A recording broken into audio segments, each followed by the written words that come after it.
dengan berkendaraan gitu kan. Kita mengadakan diri sejati kita, apa yang baik kita lakukan dalam diri sejati itu, amalan itu misalnya apa yang supaya lebih enak gitu, kita kan nggak tahu apa dengan kita melihat dia, inilah dia dengan menyadari ya dengan menyadari tadi, sadar kita diri sejati itulah yang menggerakkan tangan, memandang ini pun dia. Kan ruh tadi kan, yang melihat dia, mendengar dia, kan sadar kita diri yang itu. Sudah, dengan sadar itu, itulah zikir tertinggi. Zikir tanpa huruf, tanpa suara. Kesadaran itu zikir. Terus dimainkan ke zikir itu dari macam mana? Kalau misalnya kita bawa ke zikir qalb, ke hati zikir Allah, Allah, Allah, gitu ya. Iya kan? Masih ada pertentangan di situ. Beri. Nah, kalau kita sudah mengenal dia, ngapa disebut-sebut lagi? Misalnya Pak Peri lah. Pak Peri bilang, Pak Sapar, Pak Sapar, Pak Sapar. Kira-kira apa yang kulakukan itu? Kalau kita sudah kenal, nggak usah disebut lagi, Pak Peri. Paham? Jadi kalau dibilang nanti, kalau Allah, Allah, Allah, Allah, Allah, bukan menyalahkan ya. Kalau memang dengan itu kita muncul kesadaran itu, silakan.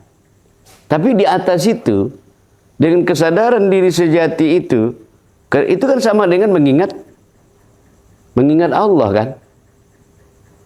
Kan ngingat itu Pak Ferry. Tapi tanpa huruf, tanpa suara. Coba lihat tumbuh-tumbuhan ini. Yusabbihu ma fis samawati wal ardh. Ini berzikir. Tapi kita nggak dengar ini apa isi zikir dia ini.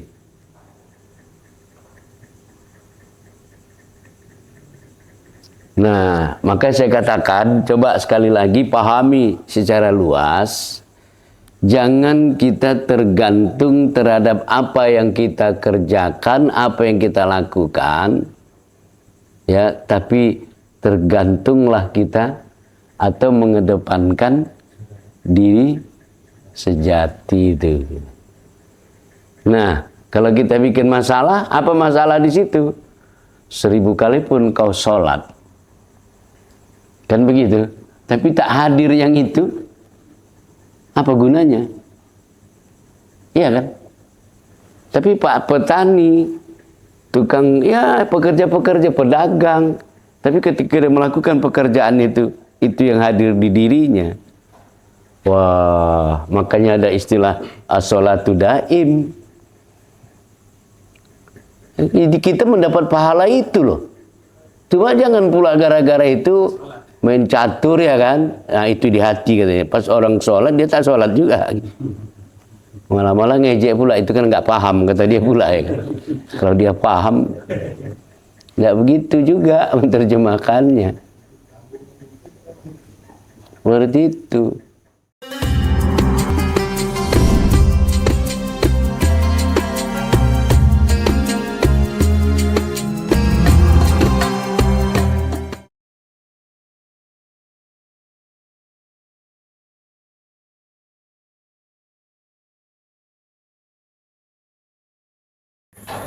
Yang menghidupi diri jasad ini kan diri sejati.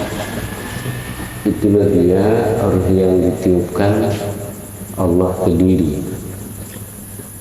Jadi kalau mau bertemu dengan Allah, itu aja nggak lihat. Dan itulah kenyataan Allah pada diri kita. Jadi kalau sudah kita tahu diri rohaniah, itulah yang kita kedepankan daripada diri jasmaniah, gitu dia. Nah, singkatnya begitu. Jadi pertama kita ambil kesimpulan bahwa diri rohaniah inilah diriku atau diri sejatiku. Satu, di koma ibaratnya. Kemudian itulah diri Allah pada diri kita, sehingga Allah itu nggak jauh, tapi Allah itu sangat-sangat dekat. Teruslah kita bersungguh-sungguh masuk ke situ, diri rohaniah itu. Dalam bentuk apa? Dalam bentuk rasa dan kesadaran. Nah, itu dia diri rohaniah itu. Makanya ada kalimat, kalau sholat itu hanya ritual, arti ritual itu yang biasa-biasa gitu, kebiasaan kita, tidak diiringi dengan diri spiritual, maka itu enggak sholat, itu olahraga. Jadi olah rasa, olah jiwa, nah kita masuk di situ, gitu dia. Sehingga di luar sholat pun kita bisa merasakan kita sholat, gitu dia. Rasa itu tadi terus kita bawa, kesadaran itu. Seperti itu. Yang jelas kita pahami itu dan kita tunaikan. Iya kan?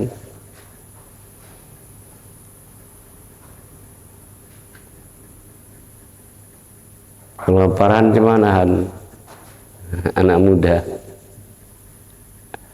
Sudah paham diri sejati itu dan diri identitas kan? Diri sejati itu bersumber dari Allah. Ruh itu, ruh yang ditiupkan itu, itulah diri kita. Kalau diri identitas itu yang lahir, yang muncul dari eksternal. Gitu kita lahir dikasih nama. Apa itu jatuh? Alamat, pekerjaan, jabatan, kekayaan, ya itu namanya identitas. Nah, jadi diri sejati itulah yang jadi pedoman kita. Ya, jadi itulah sekali lagi nyatanya Allah pada diri. Nah, ini penting sekali karena terkait nanti bicara kita tentang sholat. Innani anallah, sesungguhnya aku, dia menggunakan kata aku. Sesungguhnya aku adalah Allah. La ilaha illa ana.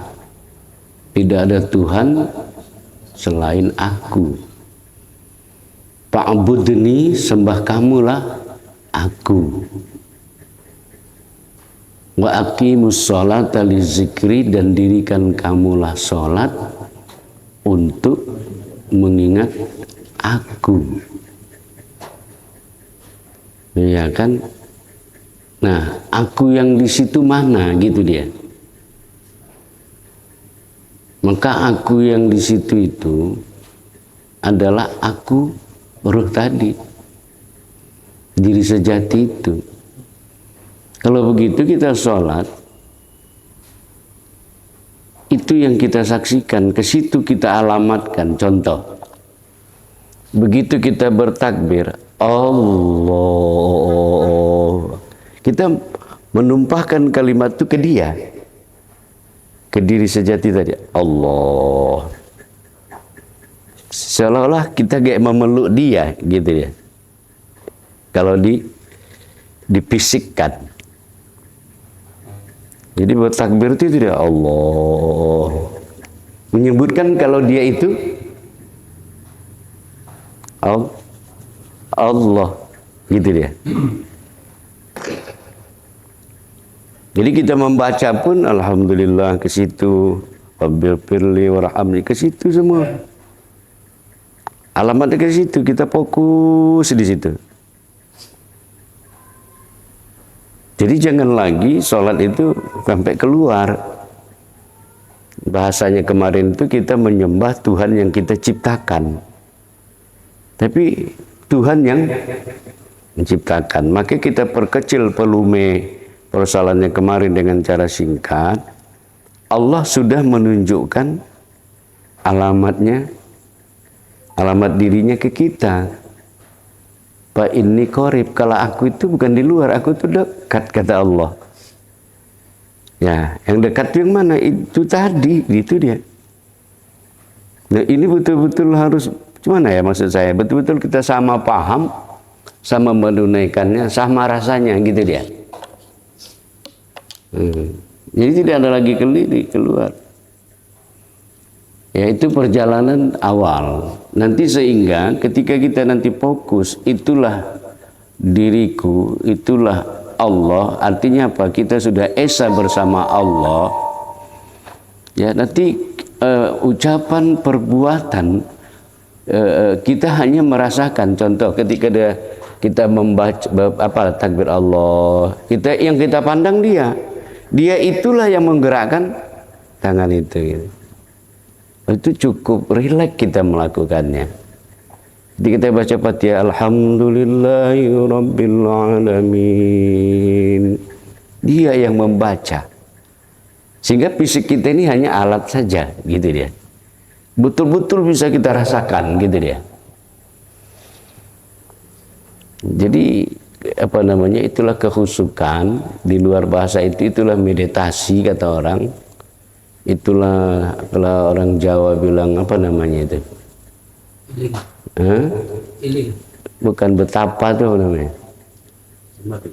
Semedi gitu ya kan. Agak semacam itu bahasanya itu mirip-mirip gitu dia. Nah, ininya kawan-kawan yang harus kita dudukkan betul sehingga betul-betul paham kita. Kenapa harus kita masuk di situ? Karena diri identitas itu pada waktunya akan kita tinggalkan dengan kematian. Iya kan? Jabatan nama kita tinggal udah pakai almarhum. Pekerjaan, jabatan, harta, andai tolan, anak istri, rumah, segala macam. Ya. Ya Rasulullah bukan nakut-nakutin ya. Kalau kata Rasulullah, sakitnya perpisahan itu bagaikan kambing yang dikuliti hidup-hidup gitu. Nah, makanya kita boleh mengatakan itu keretaku. Iya kan? Tapi jangan kita katakan aku kereta itu. Aku kereta nggak boleh. Kan beda itu kan. Kalau keretaku, kataku di situ menunjukkan pemilik. Tapi kalau aku kereta, wah ini bahaya ini. Nah, kenapa melepas itu nggak mudah? Coba kalau kita genggam tangan kita begini, digenggam. Ini kan kalau berjam-jam kebas ini. Artinya lebih sulit melepas itu kan. Kalau melepas apa sih susahnya? Pegang, pop, lepas. Menggenggam. Artinya apa? Jangan sampai diri sejati kita itu dia terikat dengan diri identitas. Dan ketika kita mau nyambung sama Allah, kalau keterikatan itu masih ada, itulah hijab yang terbesar di diri. Terganggu, nggak bisa kita sampai puncak itu. Ya, masuk kita di kedalaman kalbun itu menuju Baitullah itu, rumah Allah itu terganggu.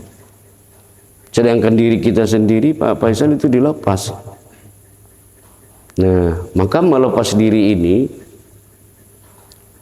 dengan cara kita diam, artinya gini ya. Itu tadi ada saya tulis itu. Bagaimana mengakurkan antara jasad ini dengan diri sejati. Nah, ini kan harus kita ungkap ini. Karena gini, diri sejati itu tidak akan muncul kalau dalam i'tiqad diri jasad ini mati. Paham maksudnya itu?